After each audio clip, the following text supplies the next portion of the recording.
राधा स्वामी जी। बाणी बाणी संत लाओ त्से। आज की सत्संग वीडियो का विषय एक प्रश्न के आधार पर है। एक मित्र ने प्रश्न पूछा है कि मनदीप भाई, नाम जप सुमिरन साधना क्यों की जाती है? ये 5 नाम का जप क्यों करते हैं? कुछ लोग 2 नाम का जप करते हैं, 3 का करते हैं। ये नाम जप करने से फ़ायदा क्या होता है?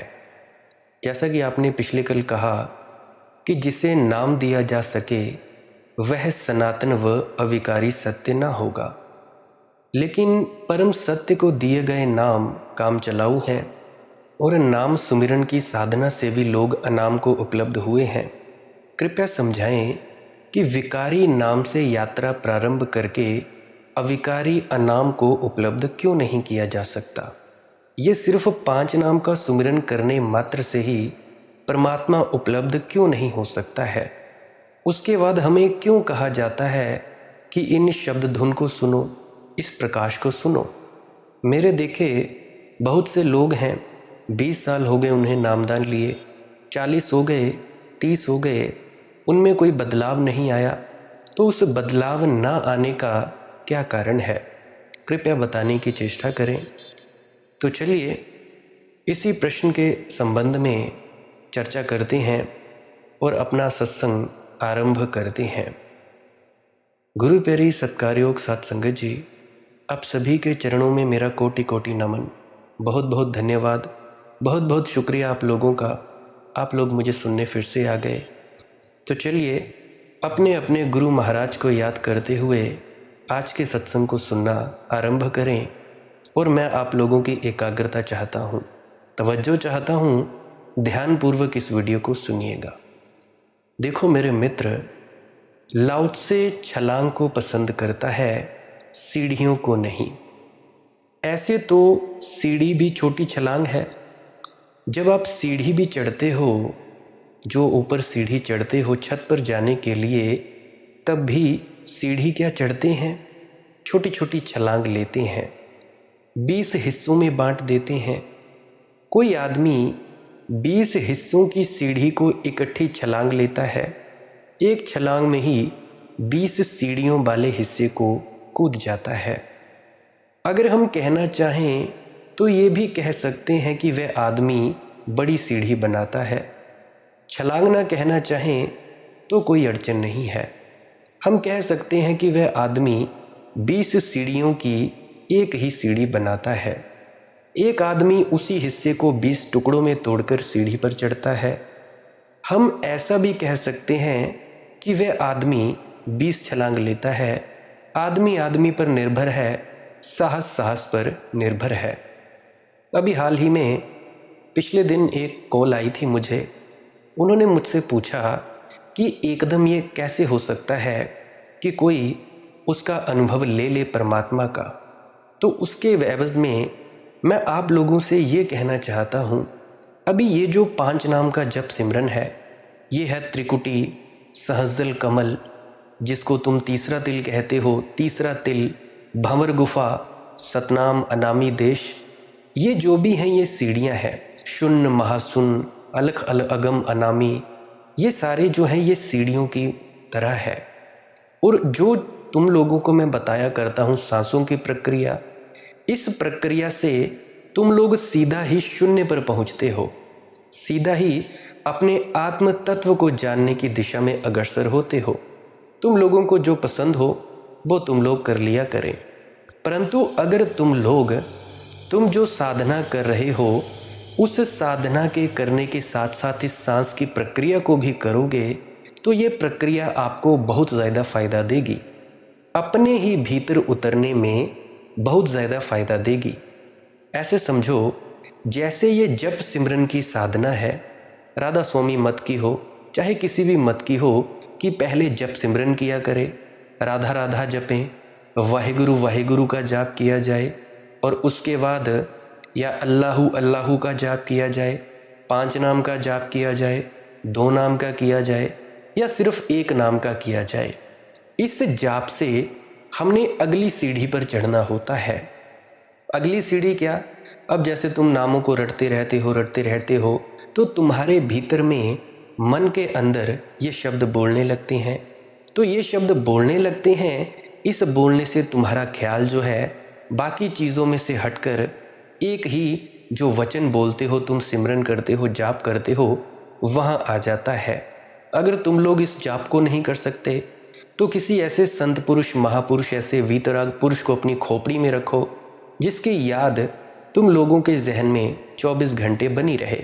फिर भी तुम एकदम से ऊपर जा सकते हो। एकाग्रता ही चाहिए, चाहे जिस मर्जी ढंग से एकाग्रता की जाए। तुम लोग कोई भी रास्ता अपना सकते हो एकाग्रता के लिए, कोई सा भी रास्ता जो तुम लोगों को आसान लगे, एकाग्रता के लिए आप उस रास्ते को अपना सकते हो। जब मन की एकाग्रता हो जाती है, एकाग्रता आ जाती है तुम्हारे मन में, फिर तुम अपने मन को किसी मर्जी दिशा में दौड़ा सकते हो।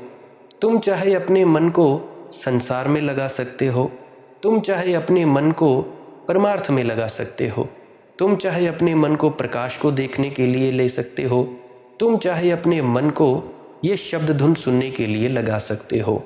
खेल सारा मन का है। अभी ये जो तुम लोगों का मन है ये पूरी दुनिया में फैला हुआ है।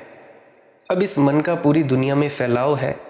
सबसे पहले जो तीसरे तिल से ये नीचे हमारी जो शब्द पूरे शरीर में घूमा, ये प्रकाश स्वरूप पूरे शरीर में घूमा, तो घूमने के बाद हमें शरीर का बोध प्राप्त हुआ। हमें लगता है कि ये शरीर है। उदाहरण के लिए आप सोचो, नींद आती है आपको। जब तुम लोग सो जाते हो तो उसके बाद तुम लोग उठने लगते हो, सबसे पहले तुम लोगों की आंख खुलती है। धीरे धीरे तुम लोगों को पता लगता है कि हाँ, ये हमारा शरीर भी है। ख्याल किधर आ गया? शरीर में। फिर तुम लोग उठते हो, ब्रश करने जाते हो, बाथरूम में नहाने जाते हो, खाना खाते हो। फिर तुम्हारा जो मन है, तुम्हारा जो ख्याल है, तुम्हारे शरीर में से निकलकर टूथपेस्ट में, बाथरूम में, खाना खाने में आ गया। फिर उसके बाद तुम लोग अपने काम के लिए तैयार हुए। जो भी तुम्हारी दुकान है, बिजनेस है, या तुम्हारा कहीं ऑफिस है, वहाँ पर तुम लोग नौकरी करते हो या कुछ भी करते हो। तुम जैसे ही वहाँ गए तो ये जो तुम्हारा मन है, ख्याल है, तुम्हारे शरीर में से निकलता हुआ तुम्हारी नौकरी में चला गया। फिर तुम लोग कुछ खबरें सुनते हो यूट्यूब पे, तुम लोग अपने टीवी चैनल पे न्यूज़ लगाते हो, तो फिर तुम्हारा ख्याल किधर चला गया? पूरे संसार में चला गया। तुम लोग अपनी पत्नी को देखते हो, पति को देखते हो, बच्चे को देखते हो, बेटी को देखते हो। ये जितने भी तुम्हारे यार दोस्त रिश्तेदार है, ये तुम्हारा ख्याल इनमें चला गया। तुम लोग अपने बच्चों को याद करो, तुम्हारे बच्चों की तस्वीरें तुम्हारी आंखों के सामने आनी शुरू हो जाएंगी। तो जैसे ही तुम लोगों ने याद किया, तुम लोगों की आंखों के सामने तस्वीर आई, तो मन किधर गया? मन ये पूरे संसार में फैलता चला गया। संसार किसी को बांधता नहीं है। एक बात मेरी याद रखना, बंधते हो तो तुम लोग खुद बंधते हो, ये संसार नहीं बांधता। ये जो संसार के साथ तुमने चिपकाहट रखी है, तुम लोग जफ्फियाँ डाले फिरे हो, ये तुम लोगों ने डाली हैं, संसार ने नहीं। किसी का घर किसी को बांध कर नहीं रखता। बड़े बड़े सेठ साहूकार, बड़े बड़े ऋषि मुनि, पीर पैगंबर, बड़े बड़े देवी देवता, बड़े बड़े बिजनेसमैन मर गए। क्या उनकी संपत्ति ने उन बिजनेसमैन या जितने भी लोग मरे उनको बांधा? क्या उनकी बीवी, बच्चे, पति, पत्नियां, उनके यार दोस्त, रिश्तेदार उनको बांध पाए? बिल्कुल नहीं बांध पाए। तो बांधता कौन है अपने आप को? हम ही अपने बंधनों के जिम्मेवार हैं। हम खुद ही बांधते हैं। हमने एक नया मोबाइल ले लिया, कह देते हैं मेरा मोबाइल। जब तुम मर जाते हो या कहीं चले जाते हो तो मोबाइल तो नहीं चिल्लाता फिरता कि मेरा मालिक। तुम्हारे पास लैपटॉप है, घर है, गाड़ी है, स्कूटी है, बाइक है। तो जब तुम कहीं चले जाते हो या मर जाते हो तब तो तुम लोगों को कोई असर नहीं पड़ता। तुम लोगों को ये तो नहीं बोलता बाइक या ये जो भी चीज़ें तुमने रखी हैं कि भाई मेरा मालिक चला गया। तो बांधता कौन है? बंधते तुम लोग खुद हो, क्योंकि तुम लोगों का मन इस पूरी दुनिया में फैला हुआ है। फैलाव से मतलब तुम्हारा ध्यान कभी तुम्हारी बाइक की तरफ चला गया, तुम्हारी पत्नी, बच्चे, यार दोस्त, रिश्तेदार, तुम्हारा घर, तुम्हारा काम धंधा इस तरफ चला गया तो ये सारा तुम्हारे मन का फैलाव है इस पूरे संसार में। सच कहूँ तो ये पूरी जो दुनिया बनाई गई है, जिसको हम सृष्टि कहते हैं, ये तुम लोगों को कभी नहीं फंसाती। जो दुखी करती है सृष्टि, ये तुम लोगों के अंतस में जो विचार चलते हैं, भावनाएं चलती हैं, अच्छा विचार चला, बुरा विचार चला, ये तुम लोगों को दुखी करता है। सामने जो कुछ हो रहा है वो तो होगा ही, वो होकर रहेगा। अब उदाहरण के लिए बारिश पड़ रही है, बारिश पड़ने लगी, बादल आए, बारिश पड़ने लगी। तुम लोगों में से कई व्यक्ति होंगे जो पिकनिक स्पॉट पर जा रहे होंगे, या कहीं तुमने खेलने जाना होगा, क्रिकेट के मैदान में, फुटबॉल के मैदान में जाना होगा, या कोई भी खेल खेलना होगा। तो तुम लोग बोलोगे यार बारिश नहीं होनी चाहिए, परमात्मा कितना बेईमान है। कुछ लोग हैं जिनको बड़ी गर्मी महसूस होती है गर्मियों में, तो जब बारिश आई तो उन्हीं लोगों के लिए वही बारिश खुशी का पल बन जाती है। तो ये जो भी सुख है, दुख है, जो भी तुम महसूस करते हो, अपने मन में आते जाते विचारों के कारण करते हो। कोई दूसरा व्यक्ति तुम लोगों को दुखी नहीं कर सकता, कोई दूसरा व्यक्ति तुम लोगों को सुखी नहीं कर सकता। जब तक तुम लोग खुद सुखी ना दुखी ना होना चाहो, तुम लोगों को कोई दूसरा सुखी या दुखी नहीं कर सकता। तुम बोलते हो हमें उस फलाने शख्स ने दुखी किया हुआ है, हमारे जो साथ वाले पड़ोसी हैं उन्होंने दुखी किया है, हमारे रिश्तेदारों ने दुखी किया है, वो हमें दुखी करता है, ये दुखी करता है। दुखी कोई नहीं करता। तुम्हारे मन के भीतर जो विचार चलते हैं, सोच सोच कर ये सोच ही तुम लोगों को दुखी करती है। शक्ति तो आती है, शक्ति आती है ऊपर से, तुम्हारे शरीर में प्रवेश करती है और तुम्हारे शरीर के काम करती है। दिल का धड़काना, पाचन तंत्र में सांस लेना, पलकों का झपकाना, तुम जो भी कार्य करते हो दिन में वहाँ पे खर्च होती है। परंतु जो बहुत ज़्यादा मात्रा में जो ऊर्जा है वो वेस्ट होती है, नष्ट होती है तुम्हारे विचारों में। तो जब तुम्हारे विचार इस ऊर्जा को नष्ट करते जाएंगे, तुम्हारी ऊर्जा आई, ऊर्जा सीमित आती है तुम्हारे अंदर। सो के जितनी भी तुम इकट्ठी करते हो सारे दिन भर में खर्च कर लेते हो। ये ऊर्जा भी एक पैसे की तरह है। मान लो तुम्हें रोज़ 100 रुपया मिलता है, 100 रुपया तुम्हें मिला था कुछ अच्छा काम करने के लिए, तुम लोगों ने फालतू में जुए में उड़ा दिए। तो अगर तुम लोग उससे अच्छा काम नहीं कर सके, जुए में उड़ा दिया, तो तुम लोगों को समझदार कौन कहेगा भाई। तो कहने का मेरा मतलब, तुम लोग ज़्यादातर अपनी ऊर्जा को वेस्ट कर देते हो अपने आलतू फालतू के विचारों में। अब तुम लोग किसी से बात करते हो, बात करनी है तुमने, तुम ज़रा उदाहरण के लिए सोचो, तुमने किसी के घर जाना है, किसी के घर 2 किलो चावल मांगने जाना है। तुम गए अपने घर से, निकल गए कि हमने साथ वाले घर से चावल लेने जाना है। 4 कदम चले, 5 कदम, हमारे हिमाचल में तो थोड़े घर दूरी पर हैं, आप अपनी सोसाइटी में हो तो घर साथ में ही होते हैं। तो तुम घर से निकले पतीला लेकर, 2 किलो चावल लेने जाना है। तुम गए, वहाँ पे 2 किलो चावल के बारे में बात नहीं कर रहे हो, बाकी आलतू फालतू की बातें कर रहे हो। जो बात करनी चाहिए वो कर नहीं रहे हो, जो बात नहीं करनी चाहिए वो कर रहे हो। चावल लेने गए, चावल के बारे में तुम लोगों ने जिक्र नहीं किया, फालतू की इधर उधर की, वो फलाने की घरवाली भाग गई, फलाने की बेटी खराब है, फलाने का बेटा खराब है, उसका काम धंधा नहीं चलता, वो बहुत अच्छा है या बहुत बहुरा है। तो हुआ क्या, चावल तो तुम लोगों को नहीं मिले। तो जो बात तुम लोगों को कहनी चाहिए थी वो तो तुमने की नहीं, और जो बात नहीं कहनी चाहिए थी वो तुम करने लगे। ठीक उसी प्रकार से तुम लोगों की जो ऊर्जा है वो तुम लोग सीमित इकट्ठा करते हो। रोज रात तुम सोते हो, ऊर्जा इकट्ठी करते हो, नींद में चले जाते हो। है तो नींद भी एक ध्यान, पर सोया सोया बेहोशी वाला ध्यान है। तुम लोगों को पता नहीं चलता कि हम लोग ध्यान में ही जाते हैं। प्रकृति बड़ी खूबसूरत है। प्रकृति का एक खूबसूरत नियम है कि तुम लोगों को सुला दिया जाए। अगर तुम लोग अपनी मर्जी से सोने लगो, मुझे नहीं लगता कोई सोएगा। नींद एक बहुत ही ज़्यादा खूबसूरत उपहार है, इस प्रकृति द्वारा दिया गया या इस परम आत्मा द्वारा दिया गया। जब तुम नींद में जाते हो, तुम रोज़ उस तल को टच करके आते हो, छू के आते हो, जिसको परमात्मा का तल कहा जाता है। हर कोई व्यक्ति, अच्छा बुरा, पापी पुण्यात्मा दुष्टात्मा, कोई कैसा भी हो, हर व्यक्ति जब सोता है तो भगवान हो जाता है, परम तत्व हो जाता है, क्योंकि हर व्यक्ति हर रोज़ परमात्मा के साथ मिलता है नींद में।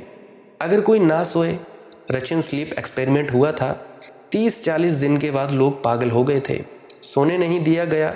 सर्च कर लेना तुम गूगल पे, यूट्यूब पे, रशियन स्लीप एक्सपेरिमेंट में क्या हुआ था। बहुत सी तुम्हें वीडियोस मिल जाएंगी, तुम लोग जान पाओगे कि व्यक्ति खाने के बिना रह सकता है, पानी के बिना रह सकता है, अगर उसे नींद ना मिले तो वो पागल हो सकता है। बहुत से हैं जो सोचते हैं कि हमको किसी ने किया कराया है, तंत्र मंत्र किया है, हमें ये हो रहा है, वो हो रहा है। सबसे बड़ी दिक्कत उनके ब्रेन में होगी, दिमाग में होगी। वो किसके कारण? नींद ना आने के कारण। जिस व्यक्ति की नींद नहीं पूरी होती, गहराई से सो नहीं पाता, वो व्यक्ति कम से कम क्या, पूरी तरह पागल होने की कगार पर है।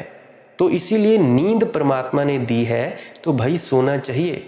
कम से कम 7 से 8 घंटे ज़रूर सो, ये परमात्मा की मौज है।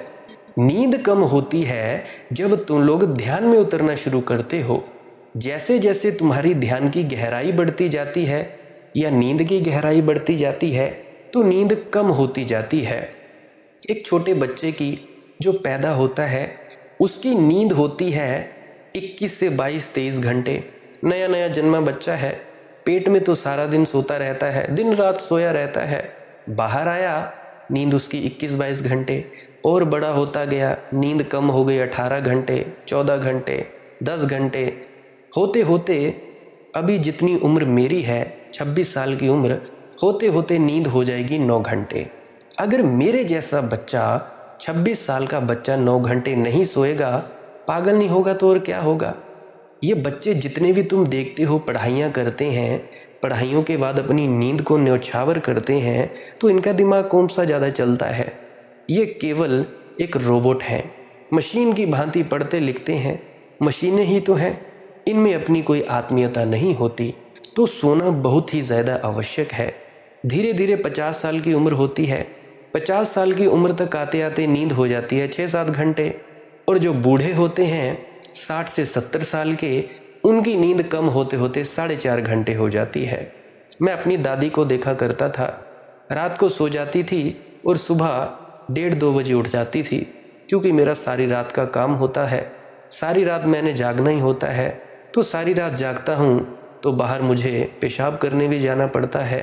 तो जब जाता हूँ तो देखता था चारपाई पर पड़े हुए और जागे हुए, और 2-4 गालियाँ मुझे भी निकालती थी कि तू क्या करता रहता है, सारी रात सोता नहीं है तू।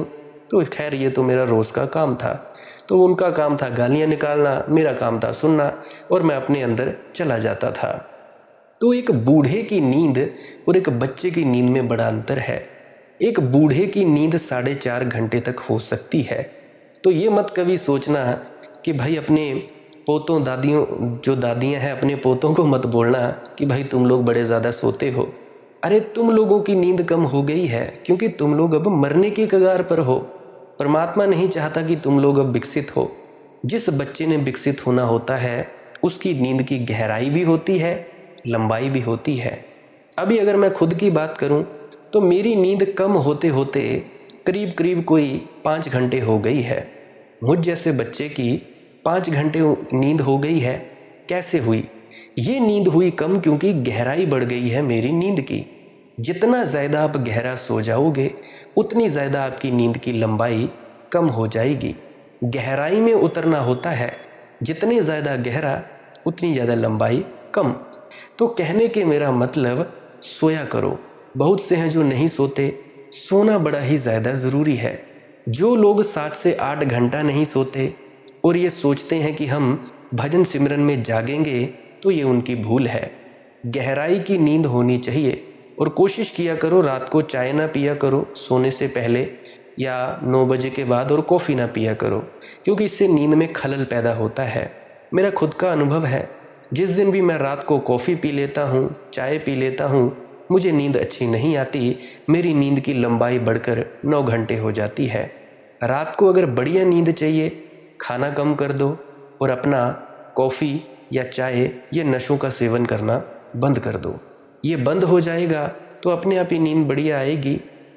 अपने आप ही जब तुम सुबह उठोगे तो तुम्हारा भजन सिमरन होगा। और अगर इस सब चीज़ों के बावजूद भी तुम लोगों को नींद आती है भजन में बैठते सब वक्त, सिमरन के वक्त, तो तुम ये बात सोच लेना कि ये भी एक अवस्था है। स्वप्न, सुषुप्ति, जागृत, ये अवस्थाएं हैं। उसके बाद आती है तुरीय अवस्था। सबसे पहले तुम जाग रहे होते हो, फिर उसके बाद तुम्हें सपना आता है। सपने में तुम्हारे विचार चलते हैं, सपना आ गया, तुम इधर गए उधर गए। उसके बाद आती है सुषुप्ति। सुषुप्ति का मतलब कोई विचार नहीं, सिर्फ शून्य, टोटल शून्य। शून्य होता है मतलब जो तुम नींद में जाते हो ये शून्य है। उसके बाद और ज़्यादा जागृत होने पर तुम चौथी अवस्था तक पहुंच जाते हो, तुरीय अवस्था। तुरीय ही कहा जाता है चौथी अवस्था। तो ये नींद से भी ऊपर की अवस्था है। तुम्हारा शरीर आराम करता है, तुम जागे हुए होते हो। श्री कृष्ण कहते हैं कि मेरा योगी रात को सोता नहीं है, रात को जागता है। उनका मतलब, कहने का तात्पर्य जब एक सिद्ध पुरुष सोता है, संत पुरुष सोता है, तो उसका शरीर आराम करता है, अंदर से वो जागा हुआ होता है। महात्मा बुद्ध थे, महावीर थे, एक करवट लेके सोते थे। अब मुझे पूरी पुष्टि नहीं है कि कौन सोता था, मैं दावा नहीं करता कि मैं पूरी बात जानता हूँ। इन दोनों में से एक करवट सोते थे। तो जब वो एक करवट लेके सोते थे तो उनको कैसे पता रहता था कि हम पूरी एक करवट लेके सोए थे? जागृत थे, जगे हुए थे। अभी तो कुछ मूढ़ लोग ऐसे हैं जिनको कुछ पता नहीं है, अभ्यास से एक करवट सोते हैं और उनके चेले कह देते हैं कि जी हमारे महात्मा तो एक करवट सोए, उन्होंने ऐसा किया, इसका पालन किया, उसका पालन किया, ता जिंदगी ये किया। ये भी कोई बात हुई? अरे अभ्यास से तो एक बंदर भी नाचना सीख जाता है, तो तुम सब क्या बंदर हो? हर व्यक्ति अपने आप में अनूठा है, अद्वितीय है, अलौकिक शक्ति वाला है।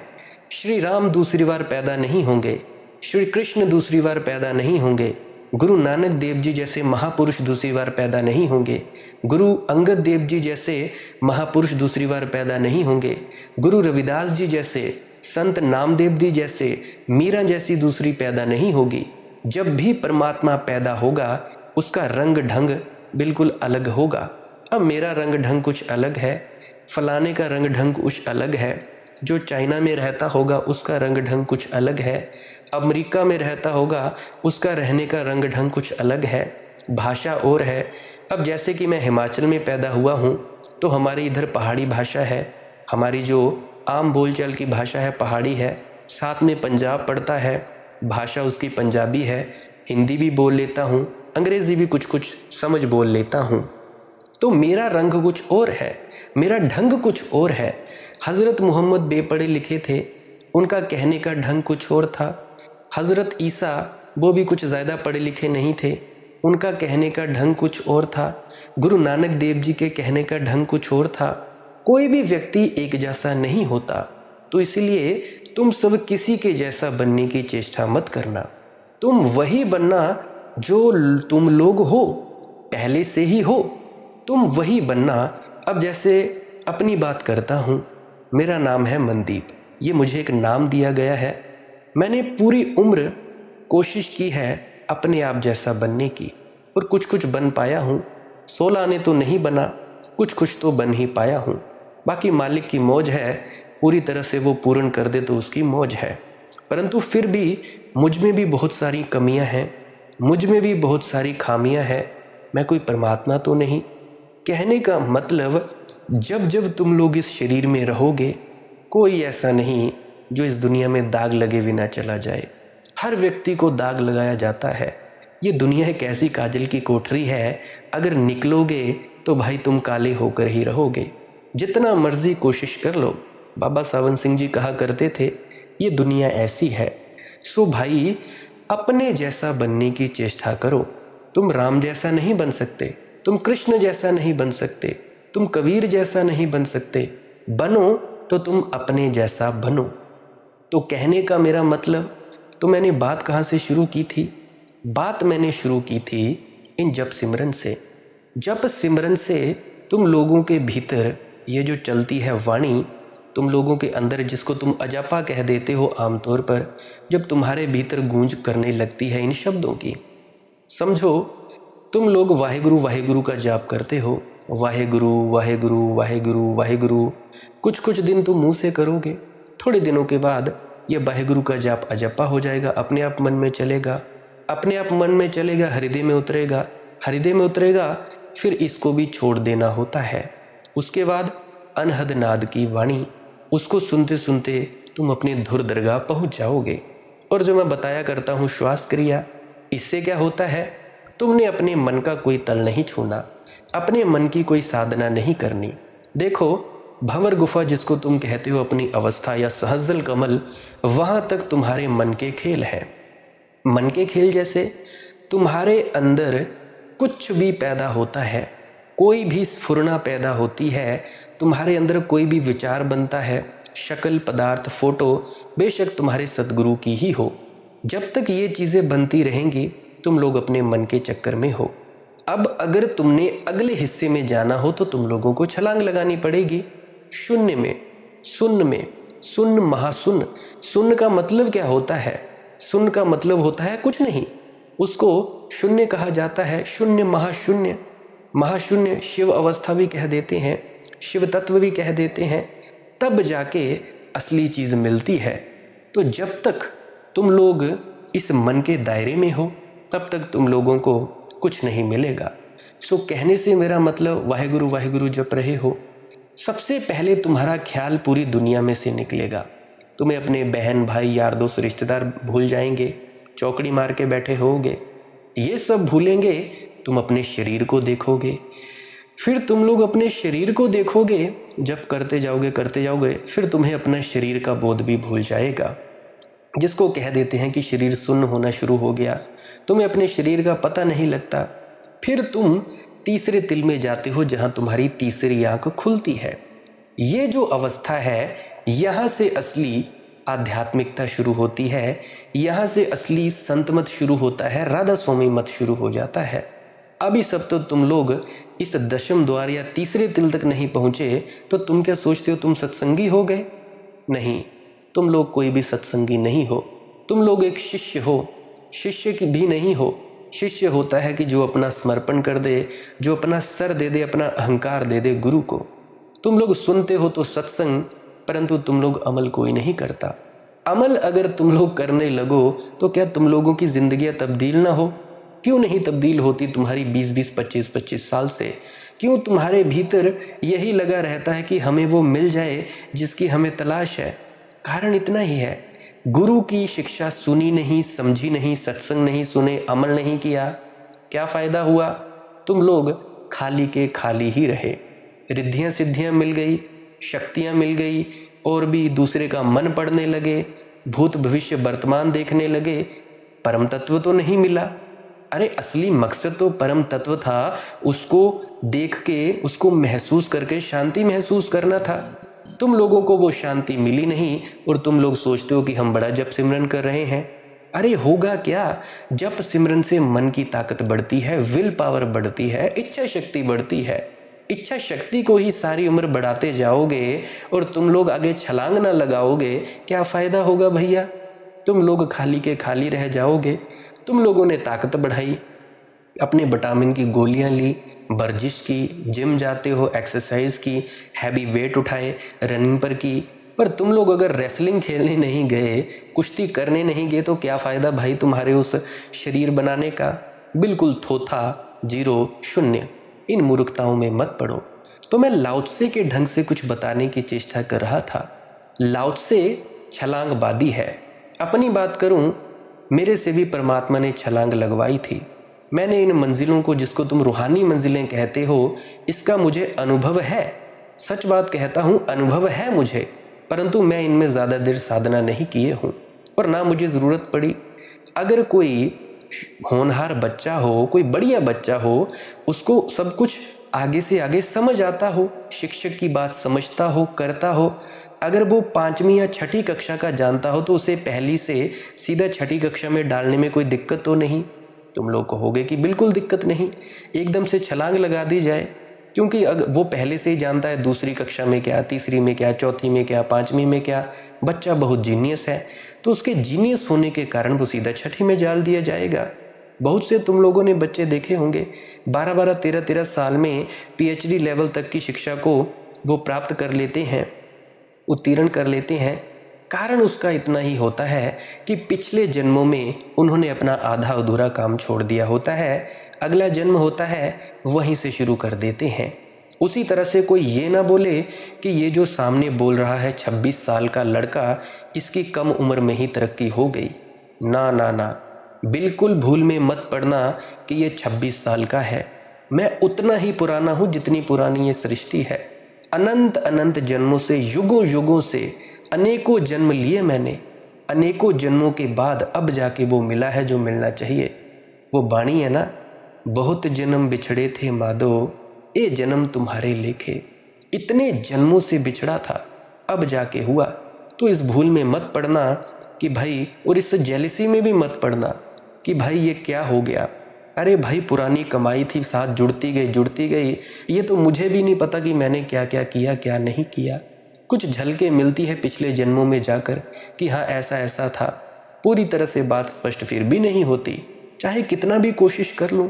सो कहने से मेरा मतलब भाई, तुम लोग पूरी तरह से गुरु की शिक्षा को समझो, समझकर अपनी जिंदगी में उतारो। मैं कहता हूं तुम 6 महीने से लेकर साल, ज़्यादा से ज़्यादा 7 से 8 सालों में तुम अपने भीतर चले जाओगे।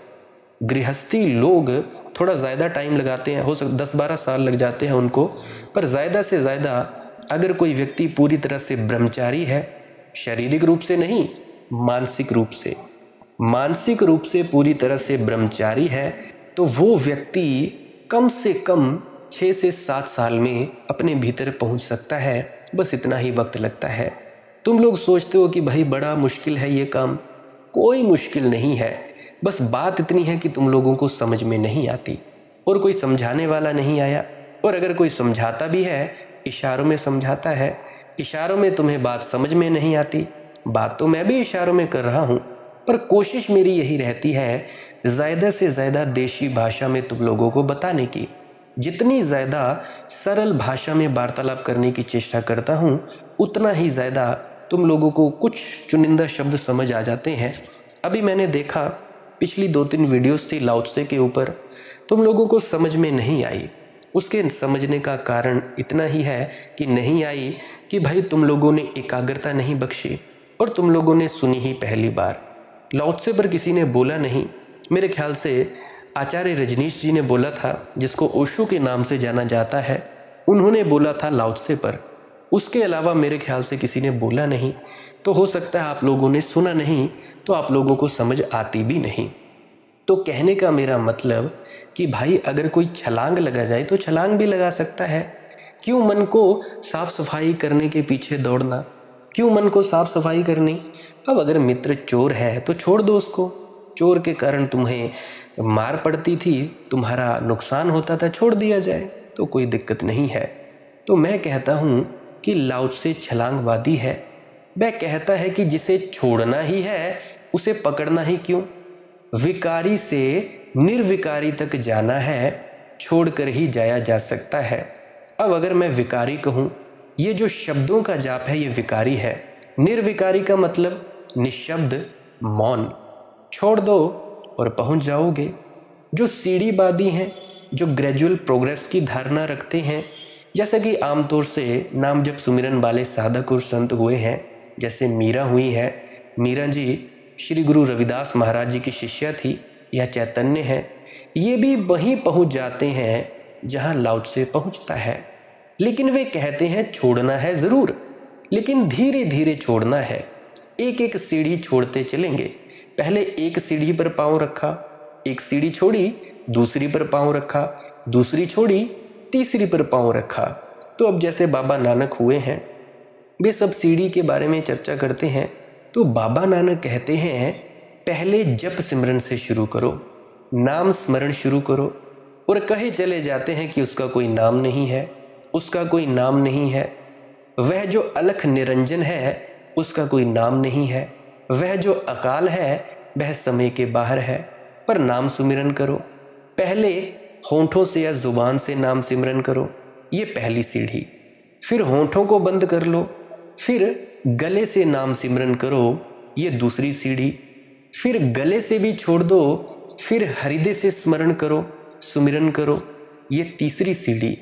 फिर हृदय को भी छोड़ दो, फिर अजपा जाप हो जाए तो मत करो, जाप को होने दो। जैसे वाहिगुरु वाहिगुरु अपने अंतस में चलता रहे तो मत करो। और ऐसा हो जाता है होंठों से, कंठ से, फिर कंठ से भी नहीं, फिर सिर्फ हृदय से। और जब हृदय से होने लगता है तो छोड़ दो। फिर पूरे शरीर के रोए रोए में, पूरे अस्तित्व में ये वाहिगुरु वाहिगुरु का जाप गूंजने लगता है। अभी अगर किसी को 2 नाम का सुमिरन दिया है, 5 नाम का दिया है तो उनमें वो गूंजने लगता है। पर ये भी मंजिल नहीं है, अभी सीढ़ी ही चल रहे हैं, सीढ़ियों को चढ़ रहे हैं। फिर इसको भी छोड़ दो, फिर अजपा, अब जाप ही नहीं। पर ये 4 सीढ़ियों में छोड़ा गया।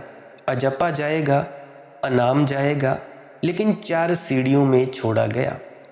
लाओ त्सु कहता है जिसे छोड़ना ही है उसे इतने धीरे धीरे क्या छोड़ना। लाओ त्से कहता है कि अगर छोड़ते हो इतनी धीरे धीरे तो इसका मतलब है छोड़ने का तुम्हारा मन नहीं है। इसीलिए ये जप सिमरन की साधना गृहस्थियों को दी जाती है। गृहस्थी लोग एकदम से नहीं छोड़ पाते हैं, पकड़े रखना चाहते हैं, इसलिए पोस्टपोन करते हैं। कहते हो कि ज़रा अभी होंठों से कर लें, फिर होंठ का छोड़ देंगे, फिर गले से कर लेंगे, फिर गले से छोड़ देंगे। जब अजपा में ही जाना है तो लाओ त्से कहता है अभी और यहीं, समय को खोने की ज़रूरत क्या है, छोड़ दो, छलांग लगाओ, जंप। लेकिन ज़रूरी नहीं है कि लाओ त्से जैसा कहता है वैसा सभी को अच्छा लगे, सभी को सुगम हो। कभी कभी तो छुड़ाने के लिए धीरे धीरे ही छुड़ाना पड़ता है। लोग हैं, टाइप हैं, बड़े भिन्न भिन्न तरह के लोग हैं। अगर किसी को हम कहें कि छलांग के सिवाय कोई रास्ता नहीं है, सीढ़ी से उतरने का उपाय ही नहीं है, तो इसका मतलब ये नहीं कि वह छलांग लगाएगा। अगर वह छलांग लगाने वाला नहीं है, अगर वो सीधा शरीर और मन को छोड़कर उस परम तत्व तक जाने वाला नहीं है, तो सीढ़ियां भी नहीं उतरेगा। बस इतना ही होगा, वह बैठकर ही बैठा रह जाएगा। वह कहेगा ये बात ही अपने काम की नहीं है, पर उसके लिए भी परमात्मा तक पहुंचने का मार्ग तो होना चाहिए। उसे कोई कहता है सीढ़ियों से आ जाओ। कोई भी गुरु है तुम्हारे हाथों में ये सिमरन पकड़ा देते हैं, जाप पकड़ा देते हैं, कोई भी ले लो। अभी एक लड़का था टेलीग्राम पे, पिछले ही दिनों उसने मुझे मैसेज किया। वो राधा स्वामी का जाप करता है। राधा स्वामी का जाप करते करते उसकी आंखों में रोशनी आ गई। अब रोशनी आ गई क्योंकि उसके दिमाग में औरों ने डाला हुआ है कि नामदान से पहले ऐसा नहीं होगा, वैसा नहीं होगा। अरे मूर्खो, तुम लोग उसे बढ़ने दो आगे। सत्संग में क्या कहा जाता है, सत्संग में यही सब तो समझाया जाता है, उसको करने दो। अगर कोई व्यक्ति अपने भीतर उतरना चाहता है तुम रोकते क्यों हो। मुझे भी ऐसे ही रोका जाता था। मेरे रिश्तेदार, मेरी मासियाँ, मेरी बुआ, मेरी चाचे ताए सब रोकते थे कि नामदान से पहले नहीं। पर सच कहूँ, अगर नामदान से पहले मैंने ये सब नहीं किया होता तो हो सकता था आज आप लोगों के सामने ये कुछ चंद शब्द बोलने का मौका भी ना मिलता। ये बात सत्य है। अगर कोई बच्चा अध्यात्म में आगे बढ़ रहा है तो उसे बढ़ने दिया जाए, नहीं तो तुम लोग उसको रोककर ये सबसे बड़ा पाप करोगे। अगर तुम लोगों को नहीं पता तो उस व्यक्ति के पास लेके जाओ जिसको कुछ पता है, जो इन मार्गों से गुजरा हुआ है। तो वो लड़का आया, कहने लगा कि ये जो है इसका क्या करना है। मैंने उसे कहा भाई आगे बढ़ता जा। अब उसने कौन से गुरु से नाम लिया ये मुझे कोई बताए। उसने तो राधा स्वामी जपा, उसने तो और कुछ नहीं किया। यही सिर्फ जपने के बाद उसके अंदर प्रकाश हो गया। अब मैंने उसको कहा कि भाई इस प्रकाश को देखते देखते भीतर उतर जाओ, और जब भीतर उतर जाएगा तो भाई उसको पता लग जाएगा कि क्या चीज़ है।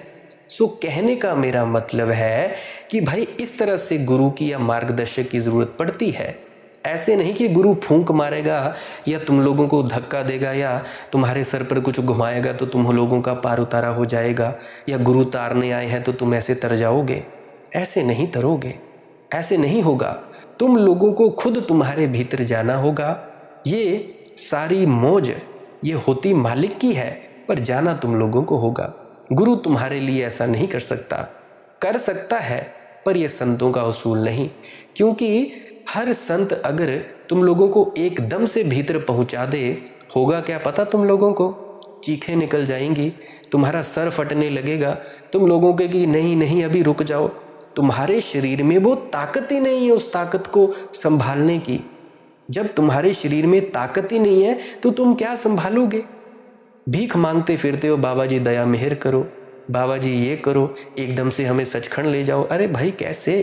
तुम लोगों का शरीर भी तो तैयार होना चाहिए।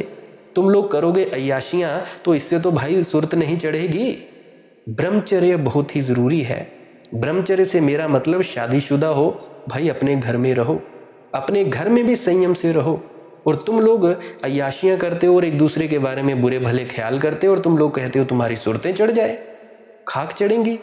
नहीं चढ़ेंगी।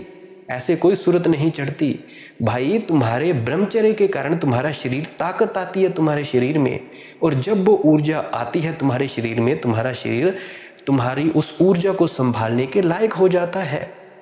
अगर नहीं तुम्हारे में ब्रह्मचर्य होगा, तुम्हारा तो शरीर दुखेगा, तुम्हारा सर फटा जाएगा। बहुत से ऐसे साधक होंगे जो मेरी बात से सहमत होंगे कि भाई ब्रह्मचर्य न हो जब तक मन से, मानसिक रूप से, शारीरिक की बात नहीं कर रहा हूँ, मानसिक रूप से ब्रह्मचर्य हो जाए तो शारीरिक भी हो जाता है।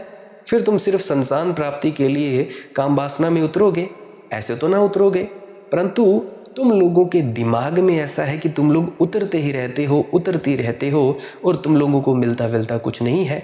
जिनके 2-2 बच्चे हो गए हैं, 50-50, 55-55 साल की उम्र हो गई है, पर तुम लोगों में ये कीड़ा गया नहीं, ये काम वासना का कीड़ा गया नहीं। गया क्यों नहीं? क्योंकि तुम लोग इसके भीतर उतरे नहीं, उतरे नहीं, तुम लोगों ने इसे पहचाना नहीं, जाना नहीं। अभी कितने लोग होंगे जिनको अपने शरीर का पता है, बस शक्ल का पता है। अगर किसी की गर्दन काट देना और गर्दन काट के फेंक दी जाए तो शरीर का पहचानना मुश्किल हो जाएगा। क्या तुम लोगों ने अपना शरीर देखा? अरे दूसरे का छोड़ो, अपना ही देखा। क्या तुम्हें पता है कि तुम्हारे शरीर में किस किस क्या क्या रंग ढंग है? तुम्हारे शरीर में कौन सा रंग है, क्या ढंग है? नहीं पता। क्यों नहीं पता? क्योंकि तुम लोग इसे पापपूर्ण समझते हो। याद रखना मेरी एक बात, अगर ये बात पापपूर्ण होती तो सबसे बड़ा पापी परमात्मा, उसने तुम लोगों को ये दी है वासना। सबसे बड़ा पापी हुआ तो वो हुआ। अगर कभी परमात्मा से मिलना हो जाए ना, तो परमात्मा को बोलना। अगर परमात्मा तुम्हें कहे कि भाई तुमने पाप किया, तुम काम वासना में उतरे, तो तुम उसका कॉलर पकड़ के पूछना, भाई दी थी तुमने वासना और तुम हम ही पर ही इल्ज़ाम लगाते हो भाई हमने पाप किया। उल्टा चोर कोतवाल को डांटे। माना तुमने दिया भाई, उसका मतलब ये है मेरे कहने का कि तुम लोग संयम में रहो। संयम में रहोगे, ब्रह्मचर्य रहोगे, नहीं तो तुम लोगों का शरीर दुखेगा। आत्मा चढ़ाई नहीं कर सकती। चढ़ाई के लिए इस वासना को काबू में करना होगा। काबू में कैसे होगी? मानसिक रूप से ब्रह्मचारी रहो, शारीरिक चाहे जो मर्जी हो जाए। भूख शरीर में हो, दिमाग में नहीं। खाने की, मटर पनीर की भूख पेट में चली जाए तो पेट में जब चला जाए मटर पनीर या कुछ भी तुम्हारा स्वादिष्ट भोजन, तो दिमाग में ना रहे कि भाई हमने ये खाना है, वो खाना है, बड़ा स्वादिष्ट था, ये था। भूल जाओ। फिर खाना खा लिया, बस बात खत्म हुई। क्या कोई पानी पीने के बाद और पानी पीता है? नहीं पीता। जिसकी प्यास बुझ जाती है वो पीता है? नहीं पीता। रोटी खाने के बाद क्या किसी को और भूख लगती है? नहीं लगती। घर में तुम बैठे हो, 4 चपातियाँ खाते हो, खा ली, 2 सब्जियाँ खा ली, पानी पी लिया। अब कोई तुम्हें कहे कि भाई ये भी ले लो, तुम लोग बोलोगे नहीं, अब मैं तृप्त हुआ। तुम लोग कभी समझ ही नहीं पाए, तृप्त ही नहीं हो पाए। तृप्त नहीं हो पाए, तुम लोगों ने जाना नहीं। इसलिए तुम लोगों के दिमाग में एक ही बात चलती है, शरीर की ज़रूरत शरीर के साथ रहे, मानसिक ज़रूरत ना रहे। मानसिक रूप से तुम लोग काम वासना में फंसे रहते हो, और मानसिक रूप से काम वासना में फंसे हो तो परमात्मा क्या खाक मिलेगा? नहीं भाई नहीं। तुम लोग केवल तभी चढ़ाई कर सकते हो अगर संयम में रहोगे। संयम में रहना बहुत ज़रूरी है। एक के साथ रहो, बहुत बढ़िया। अपने घर में रहो, तब बहुत बढ़िया। 1 से 2 हो जाएंगे, 2 से 10 50 भूल जाओ, कभी नहीं हो सकते। शरीर में जब तक उस ताकत को जज्ब करने की शक्ति नहीं होगी, कुछ नहीं होगा। ना कुछ होगा, ना कुछ होने वाला है। लाख तुम यत्न कर लो, लाख तुम किसी भी सच्चे गुरु के पास चले जाओ, उसके गुरु को कहो कि मेरे सर पर हाथ रख दे, कुछ नहीं होगा।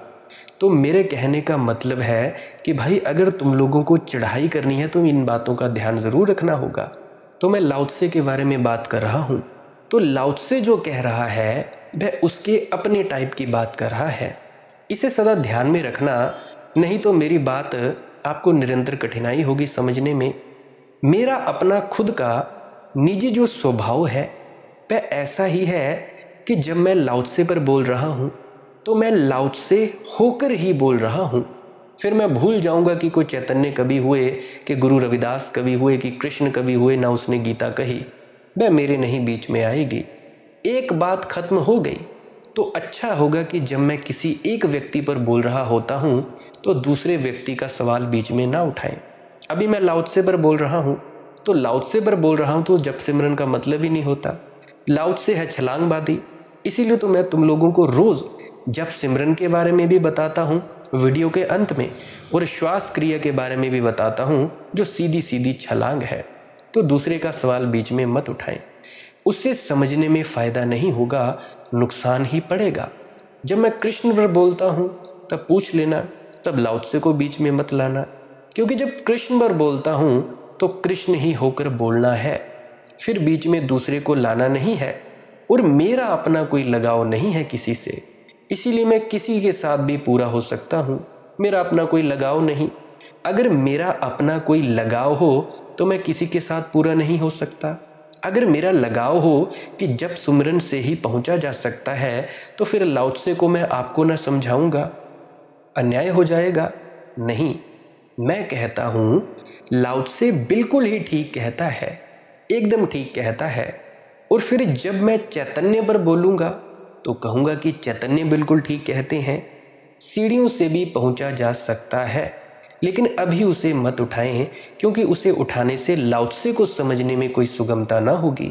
उसे भूल जाएं, उसे बिल्कुल ही भूल जाएं। लाओ त्से को समझने बैठे हैं तो छलांग की बात ही पूरी समझ लें। नहीं तो हमारा मन ऐसा करता है, जब मैं छलांग की बात समझाने बैठता हूँ तब आप सीढ़ियों की बात उठाते हैं, और जब मैं सीढ़ियों की बात समझाने बैठता हूँ तब आप छलांग की बात उठाते हैं। आप चूकते हैं। बेईमानी है वह मन की, क्योंकि जब मैं कहता हूँ कीर्तन करो तब आप कहते हैं कीर्तन से क्या होगा, और जब मैं कहता हूँ सब फेंक दो, नाम वगैरह जला दो, जप सिमरन करने की ज़रूरत नहीं है, तब आप कहते हैं कि आप तो कह रहे थे कि कीर्तन से होगा। ना आपने वह किया, ना आप ये करेंगे। आप अपना बचाव खोजते चले जाएंगे। बहुत से मूड हैं, कॉल पर आ जाते हैं मुझे प्रश्न पूछने, सत्संग उन्होंने सुने नहीं होते हैं। अरे मूर्खो, अगर तुम लोग मेरे सत्संग सुन लोगे तो क्या तुम लोग इस तुच्छ प्राणी की बात सुनने आओगे, कॉल पर आओगे? अरे बोलूँगा तो मैं तब भी वही जो मैंने सत्संग में बोला होता है। सत्संग में सुगमता होती है कि 1 घंटे में 1 लाख व्यक्ति तक मेरी बात पहुंचाई जा सकती है। अब हर एक व्यक्ति को कॉल पर मैं एक एक बात बोलने लगा तो इससे आपका समय नष्ट ना होगा और मेरी भी ऊर्जा नष्ट हो जाएगी। और कभी कभी तो सच कहूँ, अगर किसी का कॉल ना उठाया जाए तो उसके लिए माफ़ी, मेरे से तब बोला नहीं जाता है। मेरी ऊर्जा अपने आप भीतर की तरफ मुड़ गई होती है। आप लोग सोचते होंगे कि पता नहीं कितना का एटीट्यूड रखता है ये भाई। नहीं भाई नहीं, मेरे से उठाया ही नहीं जाता है, मेरे से बोला ही नहीं जाता है। अगर मैं कॉल तुम लोगों का उठा भी लूँ तो बोलूँगा क्या? कभी कभी तुम लोग बहुत से होंगे जो सोचते होंगे, जो भी मेरे पास कॉल पे आते हैं बोलते हैं कि भाई अभी सोकर उठे। नहीं भाई, ऐसा ही है। अब कैसे क्या कहूँ, कहना ज़रा मुश्किल है। तो मैं बात कर रहा था लाओ त्से की कि भाई आपको जो बन पड़े वह कर लो। तुम लोग कर लिया करो, अमल किया करो। अब किसी को मैं पूछूं श्वास क्रिया, कहते हैं कि सांस रोकनी है। अरे मूर्खों, मैंने रोकने को कहा? ढंग से सत्संग सुन तो लिया करो। क्या करते हो? कहाँ होता है तुम लोगों का ध्यान? अरे अगर मुझ जैसे एक तुच्छ प्राणी की आप बात नहीं मान सकते तो इतने बड़े बड़े संतों महात्माओं की वाणियां हैं, उनकी क्या सुनोगे? कब उन पर अमल करोगे? जिस सदगुरु ने तुम्हें नामदान दिया है उसकी बात तुम लोग कब सुनोगे? अगर मुझ जैसे एक आम इंसान की बात नहीं तुम लोग सुन सकते, भाई बड़ा मुश्किल है। सुन लिया करो, ध्यान से सुना करो, एकाग्रचित्त होकर सुना करो, एकांत में सुना करो, तब जाके तुम लोगों को मेरी बात समझ आएगी। नहीं तो क्या फ़ायदा होगा यार, मैं नहीं तो कोई और होगा। और मुझे लगता है कि जिस दिन मैं नहीं रहूँगा तब लोग आप समझोगे कि हाँ, तब आप प्रश्न पूछोगे कि भाई बताओ, और तब बताने वाला कोई नहीं होगा। और जब नहीं होगा तुम लोग अपनी अपनी धारणाएं बना लोगे। मन बड़ा बेईमान है। तो मैं क्या कहता हूँ कि भाई जब एक के बारे में बात चल रही हो तो उसको दूसरे में डालो ही मत। वह सब फौरन है। जैसे लाओत्से के बीच में ये जप नाम की बात ही मत लाना, संकीर्तन कीर्तन का सवाल ही मत उठाना। वह बिल्कुल कचरा है। लाओत्से की व्यवस्था में उसका कोई भी उपाय नहीं है। अभी जैसे हिंदुस्तान के कानून और हैं, चीन के कानून और हैं, तो चीन में जाओगे तो वहाँ पे हिंदुस्तान का कानून थोड़े ना लागू होगा। उसी तरह से लाओत्से के बारे में बात करूँगा तो उनमें ये गुरु नानक देव जी के कानून थोड़े ना लागू होगा। तो लाओत्से के लिए सब बेमानी है, और लाओत्से ठीक कहता है, गलत नहीं कहता। असल में ठीक इतनी बड़ी बात है, सत्य इतना बड़ा है कि वह अपने से विपरीत सत्यों को समा लेता है। सत्य इतना बड़ा है कि वह अपने से विपरीत को भी मेहमान बना लेता है। असत्य बहुत छोटा है, वह अपने से विपरीत को मेहमान नहीं बना सकता। सत्य के भवन में, जैसा कि जीसस ने कहा कि मेरे प्रभु के मकान में बहुत कक्ष हैं, there are many mansions in my lord's house, बहुत कक्ष है मेरे प्रभु के मकान में। और एक एक कक्ष इतना बड़ा है कि एक कृष्ण के लिए, एक बुद्ध के लिए, एक महावीर के लिए, एक लाओत्से के लिए, और इस तरह के 1000 लोग हों तो उनके लिए एक कक्ष काफ़ी है, एक एक के लिए। और वे सभी कक्ष प्रभु के मंदिर के कक्ष हैं। लेकिन जब मैं तुम्हें लाओत्से के कक्ष का दरवाज़ा बताऊं तब तुम ये मत कहना कि यह दरवाज़ा तो लाल रंग का है। कल जो कक्ष था आपने दरवाज़ा दिखाया था कृष्ण का, मैं तो पीले रंग का था। आप तो कहते थे कि पीले रंग के दरवाजे से प्रवेश होगा, अब आप कहते हैं लाल रंग के दरवाजे से प्रवेश होगा। देखो, मज़ा ये है कि आप पीले रंग के दरवाजे से भी प्रवेश नहीं किए थे, और अब आप पीले रंग के दरवाजे की आड़ लेकर लाल रंग के दरवाजे से भी प्रवेश नहीं करेंगे। कहीं से भी प्रवेश कर जाएं। देखो, इस दुनिया में जितने लोग हैं उतने ही रास्ते हैं, उतनी ही विधियां हैं अपने भीतर पहुंचने की। ये मत सोचो कि मैंने ऐसा किया तो वैसा क्यों, वैसा किया तो ऐसा क्यों। छलांग बने लगाते छलांग लगा जाएं। जिनका चित्त युवा है और साहस से भरा है वे छलांग लगा जाएं। सीधे ही शरीर और मन को त्याग कर सीधे अनामी देश में पहुंच जाएं। जो डरे हुए हैं, भयभीत हैं, गृहस्थ हैं, छलांग लगाने में पता नहीं हाथ पैर न टूट जाएं, वे भी कम से कम सीढ़ियां तो उतरें, जब सिमरन तो करें। वे वहीं पहुंच जाएंगे थोड़ी देर अवेर, लेकिन बैठे ना रह जाएं, क्योंकि बैठने वाला कभी नहीं पहुंचेगा। और ये भी मैं नहीं कह सकता कि हर कोई छलांग लगा जाए, क्योंकि जिसका मन लगाने का ना हो वह ना ही लगाए। क्योंकि ज़रूरी नहीं है कि छलांग से ही पहुंचे ही, हाथ पैर भी तोड़ ले सकता है। ये ज़रूरी नहीं कि छलांग लगाने में कोई गौरव है, लगती है तो लगाएं। अगर सीधा मन शरीर छोड़ा जा सकता है तो छोड़ दें। इस श्वास क्रिया जो मैं बताया करता हूँ उसके बाद चुपचाप मौन में बैठ जाएं। नहीं लगती हो तो सीढ़ियाँ उतर जाएं, जब सिमरन करें, अजपा करें, फिर उसके बाद अनहद नाद सुने, उसके बाद आगे चलें। लेकिन जिससे छलांग लगती हो वह सीढ़ियों से उतरकर समय क्यों ज़ाया करे। और ध्यान रहे, जो छलांग लगा सकता है वह सीढ़ियों पर भी गिरा जा सकता है। सीढ़ियाँ बहुत छोटी पड़ेंगी उसके लिए, वह गिर सकता है, हाथ पैर तोड़ सकता है। जैसे सीढ़ियों से उतरने वाला छलांग में हाथ पैर तोड़ सकता है, वैसा छलांग लगाने वाला सीढ़ियों में हाथ पैर तोड़ सकता है। अब बंदर छलांग लगाता है, वो चलता थोड़ी ना है। अब एक आम कुत्ता है, वो धीरे धीरे चलता है, तो बंदर में और कुत्ते में अंतर है कि नहीं? अंतर है। तो भाई आप लोग निश्चित कर लें, अपने को समझ लें। मैं तो नामालूम कितने मार्गों की बात किए चला जाऊंगा। आप जो दरवाज़ा अपने जैसा लगे आप उसमें प्रवेश कर जाना। आप इसकी फिक्र मत करना कि आगे के दरवाजे को और समझ लें। आपको जो भी समझने जैसा लगे वहां से चुपचाप प्रवेश कर जाना और आखिर में मंदिर के बीच में पहुंचकर आप पाएंगे कि और दरवाजों से प्रवेश किए लोग भी वहीं पहुंचे हैं। किस दरवाजे से पहुंचे हैं आप, ये मंदिर के अंतर्गृह में पहुंचने पर कोई नहीं पहुंचता कि आप किस दरवाजे से आए, बाएं से आए कि दाएं से आए, छलांग लगाकर चढ़े थे सीढ़ियां कि सीढ़ियां आसानी से चढ़े थे। मंदिर के भीतर पहुंचकर प्रभु की प्रतिमा के निकट पहुंचकर कोई आपसे हिसाब नहीं पूछेगा कि आप धीमे आए तेजी से आए, एक एक सीढ़ी चढ़े, दो दो सीढ़ियां छलांग लगाई, कूद कर आ गए, क्या किया, कोई नहीं पहुंचेगा। ना आप ही याद रखेंगे कि आप कैसे आए। मंजिल पर पहुंच गया यात्री तत्काल भूल जाता है मार्ग को। मार्ग तभी याद रहता है जब तक मंजिल नहीं है। ये सवाल ना उठाएं। इससे लाओत्से को समझने में कठिनाई पड़ेगी और इससे चैतन्य या मीरा को समझने में कोई सुविधा ना होगी। लाओत्से को समझने चले हैं तो पूरा का पूरा आत्मसात हो जाए, उसकी बात समझें। वह बिल्कुल ठीक कह रहा है। कुछ लोग उसके ही रास्ते से पहुंचे हैं, कुछ लोग उसी के रास्ते से पहुंच सकते हैं। अब जैसे मैंने अपने बाबत बात कही, सीधी छलांग लगी और हो गया काम। आप में से भी कुछ होंगे जो उसी के रास्ते से पहुंच सकते हैं। पूरी बात समझ लें। शायद आप ही वही हो, तो वह रस आपके मन में बैठ जाए तो रास्ता बन जाए। लेकिन हमारा मन सदा ऐसा होता है। पहले मैं लोगों को शांत बैठकर ध्यान करने को कहता था। वे मुझसे आकर कहते थे कि इसमें तो कुछ होता नहीं, बैठे रहते हैं। वही लोग, ठीक वही लोग, जब मैं तेजी से ध्यान करवाने लगा आकर मुझसे ही कहने लगे कि इससे तो वह शांत बैठने वाला बहुत अच्छा था। उन्होंने ही मुझसे कहा था कि इससे कुछ नहीं होता, शांत बैठते समय खराब हो जाता है। अब वे मुझसे कहते हैं कि वह बहुत अच्छा था, उसमें तो शांत बैठकर बड़ा आनंद आता था।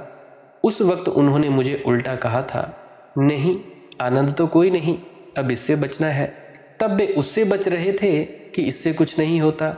अब वे पीछे लौटकर कहते हैं कि उससे कुछ होता था, अब इससे बचना है। अगर बचते चले जाना है तब तो कोई अड़चन नहीं है, अन्यथा जब एक बात को समझने बैठें तो शेष सब बातों को भूल जाएं, तब पूरे उसमें लीन हो, डूबें, शायद वह रास्ता आपके लिए रास्ता बन जाए। तो भाई तुम लोग या तो भजन सिमरन करो या तो तुम लोग श्वास क्रिया करो।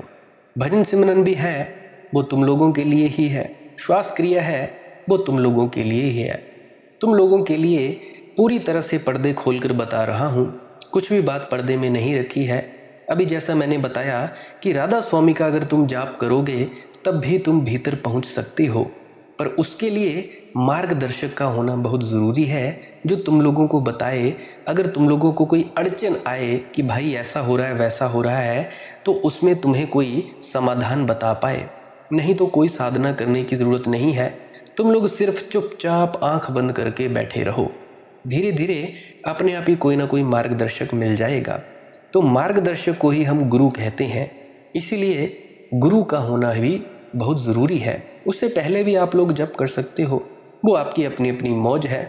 अब तो आप कर ही सकते हो, क्योंकि अभी आप तो कर सकते हो क्योंकि आप लोग अभी मालिक की मौज सत्संग यूट्यूब चैनल को सुनते जाइए। आप लोगों के सवालों के जवाब मिलते जाएंगे, आप लोगों को कोई अड़चन नहीं होगी। गुरु का असली मकसद ये है कि सबसे पहले तुम लोगों को रास्ता बताए, उसके बाद जब तुम्हें रास्ता पता लग जाए, तुम लोग अभ्यास करते जाओ तो तुम्हें सत्संग के माध्यम से विवेक प्रदान करे, तुम्हें समझ प्रदान करे। ये समझ ही तुम लोगों को भीतर से भीतर उतारते जाएगी, तुम लोगों को मन से पार जाने के लिए मदद करेगी। ये समझ तो सत्संग की केवल इतनी ही महिमा है कि समझ बहुत ही ज़्यादा ज़रूरी है। सत्संग सुनते सुनते समझ पैदा होती है, तो तुम लोग सत्संग सुनना कभी बंद ना करो। किताबों के सत्संगों को सुनना वो बंद ही कर दो। ये जो तुम लोग सत्संग सेंटरों में जाते हो इसका तुम लोगों को कोई फ़ायदा नहीं है। सत्संग सेंटर में जाने का फ़ायदा केवल इतना ही है, वहाँ पर जाकर अभ्यास करो, ध्यान की प्रैक्टिस करो। तुम लोग वहाँ पर जाकर चुपचाप मौन होकर बैठ जाओ या जो भी तुम करते हो वो करो, तब आपका फ़ायदा होगा। पुराने सत्संग वीडियोज़ हैं, पुरानी भाषा है, नया किसी ने किया नहीं। नए जो हैं वो तुम लोगों को सवाल जवाब आते हैं, तो उससे भी आपको कुछ हद तक फ़ायदा मिल सकता है। तो इसीलिए कहता हूँ, जिस किसी को भी कोई अड़चन हो भाई, मालिक की मौज सत्संग यूट्यूब चैनल के सत्संग पूरे पूरे सुना करो, एकाग्रचित्त होकर सुना करो। एकाग्रता से नहीं सुनोगे फिर तो भाई मैं भी कोई मदद नहीं कर सकता, मैं क्या परमात्मा भी नहीं मदद कर सकता। सुनो, उसके बाद अमल किया करो, अमल से फायदा होगा। उथे अमला दे होने ने नवेड़े, किसी ने तेरी जात पुछनी। नुसरत फतेह अली खान साहब की कवाली है, उथे अमला दे होने ने नवेड़े, कि भाई जितना तुम अमल करोगे, अभ्यास में लाओगे चीज़ें, उनके अनुसार चलोगे, उपदेश के अनुसार, तभी तो तुम लोगों को फ़ायदा होगा। नहीं तो क्या फ़ायदा। सुनते जाओ सत्संग, जपते रहो राम राम, रटते रहो, घुमा दो एकदम से, पूरी तरह से रेल बना दो, कुछ नहीं होने वाला। तुम्हारे सामने जितने भी बुजुर्ग होंगे 20-20, 30-30, 40-40 साल से खाली बैठे हैं। शरीर की शक्ति बढ़ गई, आत्मा की शक्ति बढ़ गई, मन की शक्ति बढ़ गई, क्या हुआ? पहुँचे तो नहीं पहुँचे तो फिर क्या फ़ायदा। भ्रम में ही रहे, इतना भजन सिमरन करने के बाद भी तुम लोग भ्रम में रहे, क्या फ़ायदा। तुम लोगों ने उस परम तत्व को जाना नहीं, उस प्रकाश में तुम लोग प्रवेश नहीं हुए।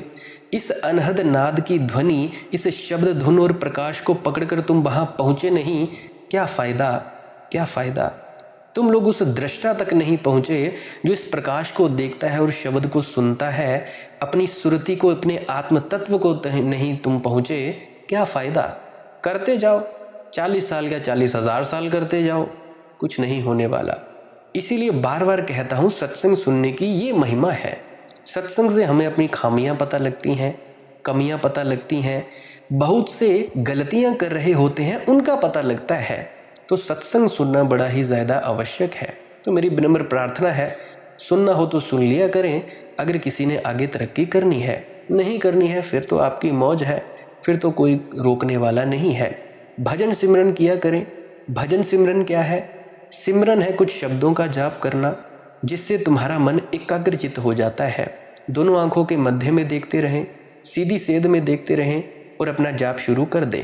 मन में कोई विचार उठे, अपना जाप शुरू कर दें और उस पर ध्यान लगाएं। जाप सुनने पर, जाप जो चल रहा है, जब मन एकाग्र हो जाए, मान लो आधा पौना घंटा कर लिया, उसके बाद धुन सुनने पर ज़रूर बैठें। और अगर किसी को ये जाप करने से सर में दर्द होता है तो अपने जाप को कम करके 15 मिनट तक कर दें, 15 से 20 मिनट। उसके बाद सिर्फ धुन ही सुननी है, शब्द धुन ही सुननी है, फिर जाप ना करें। शब्द धुन सुने, ये सीटी जैसी आवाज़, साईं साईं की, घंटा, शंख, मृदंग, बादलों के गरजने की आवाज़, कोई भी किसी भी तरह की आवाज़ आपको सुनाई दे सकती है। उसको सुने, प्रकाश को देखें, प्रवेश करें और आगे आपकी मंजिल आपके सामने खड़ी है। बस इतना सा आसान काम है।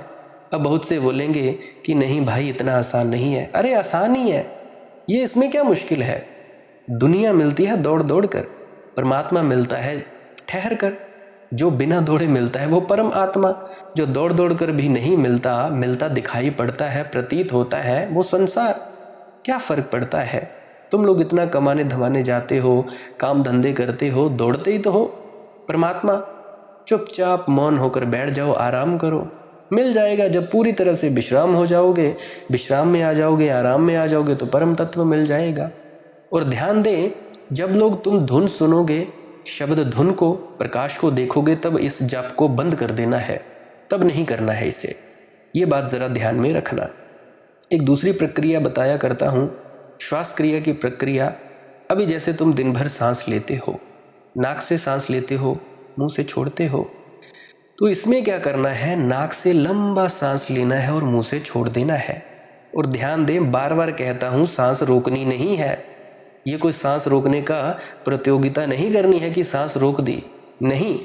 साधारण रूप से नाक से ली और मुंह से छोड़ दी। जैसे ही नाक से अंदर फेफड़ा भरा, पेट भरा, लंबा सांस लिया, उसी वक्त ही मुंह से सांस छोड़ देनी है। 15 से 20 मिनट करें। 15 से 20 मिनट करके उसके बाद चुपचाप मौन होकर बैठ जाना है। जितनी देर भी बैठ सकते हो, बिना हिले डुले जितनी देर बैठ सकते हो। इस प्रक्रिया के करने के बाद भी आप लोगों को शब्द धुन सुनाई दे सकती है और प्रकाश दिखाई दे सकता है। ये साधारण सी प्रक्रिया है, इसको भी आप कर सकते हो। शारीरिक लाभ भी मिलता है, मानसिक भी मिलता है और आध्यात्मिक लाभ भी मिलता है। जिनको नींद नहीं आती है, दिमाग ख़राब रहता है, गुस्सा आता है, तनाव रहता है, या डिप्रेशन में रहते हैं जो बच्चे, या और भी उदासी आती है, इस प्रक्रिया को रोज़ करें। आप लोगों की ये समस्याएं सॉल्व हो जाएंगी। प्रेग्नेंट लेडीज़ बिल्कुल ना करें। जिनको दिल की बीमारी है या सांस की बीमारी है, 1-2 सांसें लेकर देखें।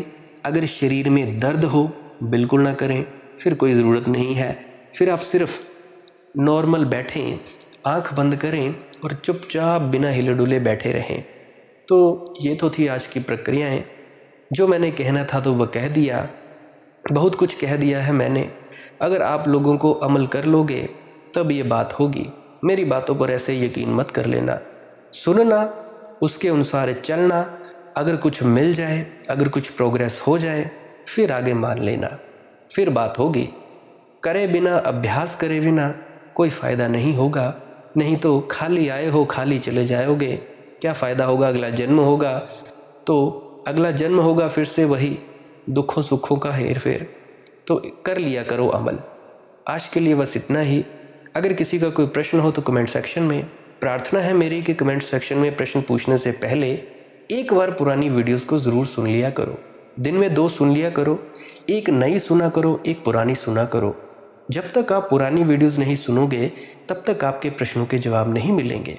क्या पता किसी पुरानी वीडियो में आपके प्रश्न का जवाब मिल जाए और आपका फ़ायदा हो जाए। ये भी मालिक की मौज है। लाइक कर सकते हैं इस वीडियो को अगर आप जी को कुछ सीखने को मिला है, और कमेंट सेक्शन में राधा स्वामी ज़रूर लिखें। सब्सक्राइब कर सकते हैं इस चैनल को अगर रोज़ रोज़ नए नए सत्संग सुनना चाहते हैं। सत्संग का वक्त रहता है सुबह 5 बजे से लेकर 7 बजे तक। जो कोई भी आनंद लेना चाहता है ले सकता है। शेयर भी करना चाहे अपने, जो भी आपको लगता है कि ये शख्स ज़रूरी है, ये फंसा हुआ है या दुखी है, उस तक ज़रूर पहुंचा दें आप। अगर वो सुनना चाहे तो, अगर वो परेशान हो तो कर सकते हैं। आप मेरी इन वीडियोस का प्रयोग ले सकते हो अपने आनंद में उतरने के लिए, बहमों भरमों से बाहर आने के लिए, अपने प्रश्नों के जवाब के लिए। जैसा मर्जी चाहे आप प्रयोग ले सकते हो। आनंद में उतरने के लिए आंख बंद करके बैठ जाएं और सत्संग लगा के साइड में छोड़ दें। छोड़ दोगे अपने आप ही भीतर तुम्हें उतार दिया जाएगा। नींद आ जाए तो कोई बात नहीं, नींद ले लें, फिर उसके बाद फिर से उठें, फिर से सुन लें। इसमें कोई अड़चन की बात नहीं है।